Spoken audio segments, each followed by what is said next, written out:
ఈరోజు కథ పేరు గంధపు చెక్కల వ్యాపారి. మహారాజు మహేంద్రవర్మ తన మంత్రితో రాజ్యమును చుట్టి వస్తున్నారు. అప్పుడు ఒక ఇంటి దిన్నె మీద ఒకడు ఏదో తీవ్రంగా ఆలోచిస్తూ కూర్చొని ఉండడం గమనించారు రాజుగారు. మరుసటి రోజు కూడా అదే సమయంలో మొదటి రోజు లాగానే అతడు అలాగే కనపడ్డాడు. అప్పుడు రాజుగారు మంత్రితో, మంత్రి, ఆ వ్యక్తిని చూసిన వెంటనే అతనికి ఏమైనా దండన విధించాలి అని నాకు అనిపిస్తున్నది. నిన్నటి రోజు కూడా ఇలానే తోచింది. అతడు బొత్తిగా అపరిచితుడు, అయినా నాకెందుకు అలా తోస్తున్నదో నాకు అర్థం కావట్లేదు అని అంటారు. దానికి మంత్రిగారు, మహారాజా, 2 వారాలు గడువు ఇవ్వండి, అసలు కారణమేమిటో నేను కనుక్కుంటాను అని అంటారు. చివరగా మంత్రిగారు ఆ వ్యక్తికి సంబంధించిన వివరాలను గూఢచారుల ద్వారా సేకరించి అతడు ఒక గంధపు చెక్కల వ్యాపారి అని తెలుసుకుని మహారాజు గారి వద్దకు వచ్చాడు. మహారాజా, రాజభవనమునకు చాలా మంచములు, వాకిండ్లు, ఆసనములు గంధపు చెక్కలతో చేయించాలి. మన గుడికి కూడా చందనపు చెక్కలతో పెద్ద రథమును నిర్మించాలి. దానికి గాను మీ అనుమతి అవసరము అని అడుగుతాడు.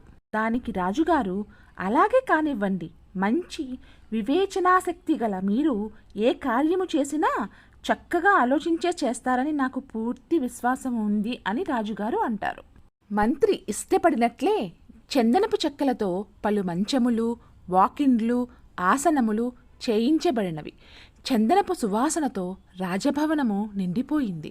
దేవాలయమునకు కూడా ఒక పెద్ద చందనపు రథము నిర్మించబడినది. రాజుగారు ఆ రథమును చూసి, ఆహా, రథము సర్వాంగ సుందరముగా ఉంది అని అంటారు. కొన్ని నెలలు గడిచింది. మహారాజు మళ్ళీ మంత్రితో నగర పరిక్రమానికి వచ్చాడు. మొదటి చూసిన అదే వ్యక్తిని ఇప్పుడు కూడా ఆయన చూశాడు. రాజుగారు మంత్రితో, మంత్రి, జ్ఞాపకమున్నదా?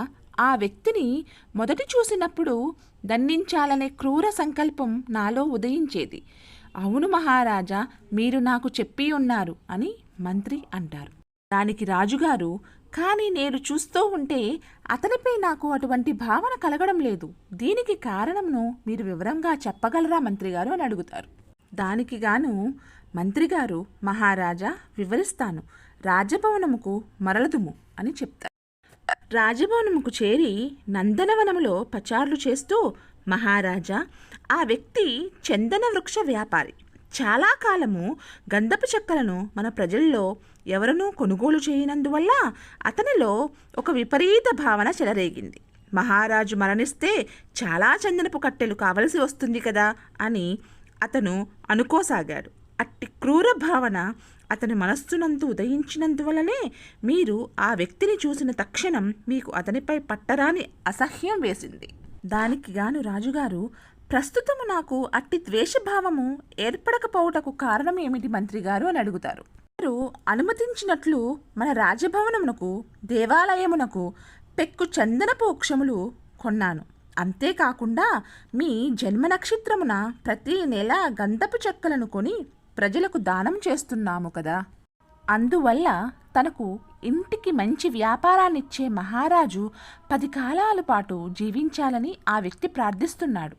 అతని మనస్సులో అట్టి మంచి భావన ఉండడం వల్ల అతనిని మీరు చూసినప్పుడు మీరు అసహ్యించుకోలేదు. ఒకని గూర్చిన చెడు భావన మన మనస్సులో రేకెత్తితే ఎదుటివానిలో కూడా అట్టి ద్వేషభావమే ఉదయిస్తుంది. ఇంతే కదా మీరు చెప్పదలుచుకున్నది మంత్రిగారు అని అడుగుతారు రాజుగారు. అంతేకాదు, ఒకరిని గూర్చి సదాభిప్రాయము మనస్సులో ఏర్పరచుకుంటే ఆ వ్యక్తికి కూడా మన మీద ప్రియము, మర్యాద ఏర్పడుతుంది. అందువల్ల అందరూ మంచినే తలవాలి, మంచినే చేయాలి అని చెప్పదలిచాను మహారాజా అని రాజుగారు మంత్రిగారికి చెప్తారు. కథ సుఖా